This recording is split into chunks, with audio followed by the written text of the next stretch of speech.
तरीके से उस वक्त मैं एक हाउस वाइफ थी और घर से बाहर तो मैं निकलती ही नहीं थी। मुझे बाहर की दुनिया का तो कुछ पता ही नहीं था। एक हाउस वाइफ थी, घर संभालती थी, बच्चे संभालती थी और बाहर तो विपिन ही सारा काम कर ही लेते थे, तो मुझे कभी जाने की ज़रूरत नहीं पड़ी। लेकिन जो परिस्थितियाँ अचानक से मेरे जीवन में आ गई और अगर ये खूबसूरत सिस्टम नहीं होता तो मैं शायद संभल भी नहीं पाती कि अगले महीने मेरा घर कैसे चलेगा। अब तक तो विपिन जी काम कर रहे थे, इनकम आ रही थी, लेकिन उनके जाने के बाद मेरा घर कैसे चलेगा। तो इस सिस्टम का बहुत बहुत धन्यवाद। ये सिस्टम मेरे लिए किसी भगवान से कम नहीं है, क्योंकि विपिन जी जिस मंथ गए उस मंथ भी मेरे घर में इनकम आई, जिसका मुझे कोई उस वक्त आइडिया नहीं था कि इनकम आएगी नहीं आएगी, कुछ भी नहीं पता था।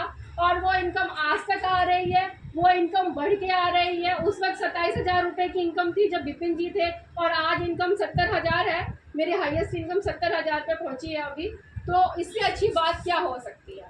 तो हम आते हैं हर संडे यहाँ पे मीटिंग देने के लिए कि एक दुकान बदलने से अगर आपका जीवन बदल सकता है तो दुकान बदलनी चाहिए। एक दुकान बदलने से अगर आपके घर में इनकम आ सकती है तो दुकान बदलनी चाहिए। एक दुकान बदलने से अगर आपके सपने पूरे हो सकते हैं तो दुकान बदलनी चाहिए।